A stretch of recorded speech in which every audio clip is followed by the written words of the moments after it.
Hi everyone, it's Cass. Welcome back to my channel, What Cass Read. Today we are going to get into a spoiler-filled discussion all about The Dragon Republic, written by R.F. Kuang. So once again, I've tabbed up the pages of this book. I ended up tabbing up The Poppy War back when I first read it, and my biggest struggles with this book, I'm just going to jump right into it, is I didn't feel like there was that much of a plot until we got most of the way through. Once we finally are understanding what the Dragon Warlord, I forgot his name already, what the Dragon Warlord is really trying to do here, where he's trying to establish his republic, and then we go on to our military campaign, and we face two brothers with their egos battling it out, particularly Jinza and Nasia, and the destruction that follows that. But wow, it took me a while to figure out, what are we trying to do here? Is Rin actually going to try and kill the Empress?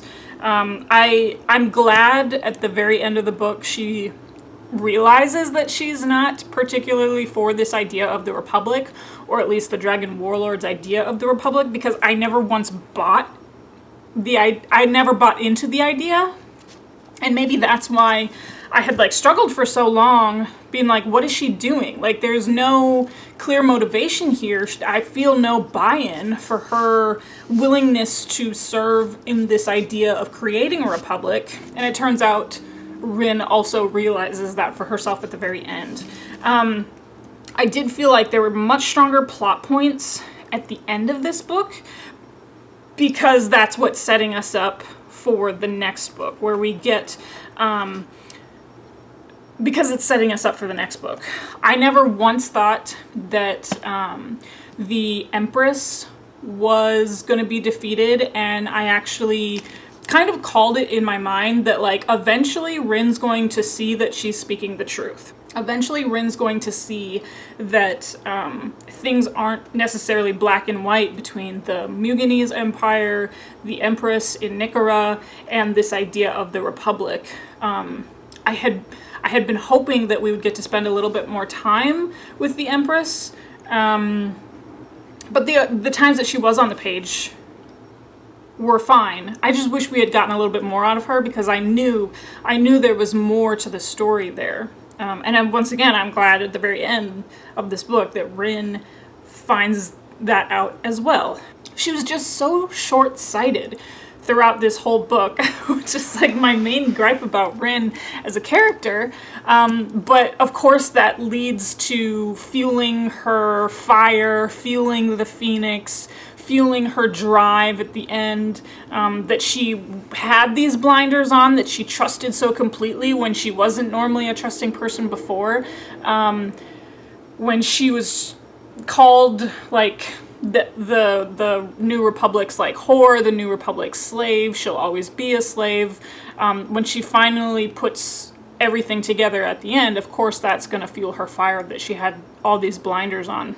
We sure spent enough pages with her with the blinders on, and it was as the reader, you're like, oh my god, Rin, why are you doing this again? Why are you constantly sabotaging yourself because you don't understand to look at the bigger picture?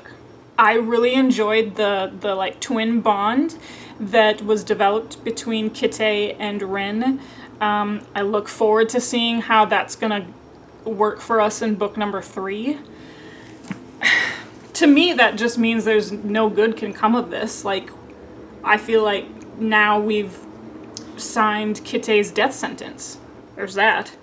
I feel like this twin bond is not going to end well, because why would R.F. Kuang give us a happy ending?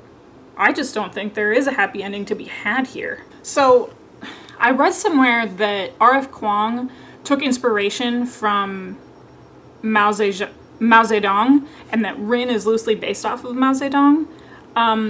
So to me, does that mean that Rin is going to grow up to be this dictator at the end? That's why I don't think there can possibly be a happy ending here. Because she kind of she has the Phoenix inside of her, so she kind of has the recipe to become a dictator. There's so many things that we see, little snippets that we see about her. She's not an effective leader. I don't think she's really tried to become an effective leader. And now we've just put her at the head of the southern provinces to try and raise up this revolution. So I think maybe that's where it's all going to come to a head in book number 3. Or maybe not. Maybe I'm full of it. Maybe that's not the direction she's going from, but I know I read somewhere that R.F. Kuang took inspiration from, like, just the thought of, like, how does someone get to that point of being this, like, crazy dictator, and the journey that they follow to there, and I think that's where Rin's gonna go. And maybe that's why Rin is so short-sighted, because aren't dictators, like, technically really short-sighted people? Ooh. So, yeah, let me know what you think about that. I am actually rooting for Neja and Rin in the end. I know that Neja stabbed her in the back, but did he do it because he was under pressure of his family? Did he do it because he believes in the Hesperians? Did he do it because, I don't know, because the dragon told him to? I don't know. But I'm still rooting for Neja and Rin in the end. That was an interesting twist. Like, I really liked them in the Poppy War when they finally, like, acknowledged that they're like, we're on the same side, we're fighting back to back, literally, protecting each other. And then we get to the Dragon Republic where they're continued to work together, but I have to know more. I can't believe it was all a lie. I don't think it was all a lie because Neja seemed to be very upset and troubled by what he was about to do. That was the big backstabbing twist at the very end. So I'd love to hear more about your thoughts on that as well. Anyways, yeah, this is all still super fresh for me. I haven't had a whole lot of time to process this book because as of filming this, I've literally just finished this book last night. So there's just hasn't been a lot of time for me to process it, but I did thoroughly enjoy this. I look forward to The Burning God. There's just so many things that could be up in the air and so many directions that we could go. Like, there could be a happy ending with Rin, and there could be a really crazy bad ending with Rin. And I guess we'll see as soon as The Burning God comes out. Let me know your thoughts about the Dragon Republic in the comment section below. I'm also on social media, Twitter, Instagram, at whatcassread, you know the drill. Goodreads link, that is also listed down below as well, and you know how these videos end. I'll talk to you later. Bye.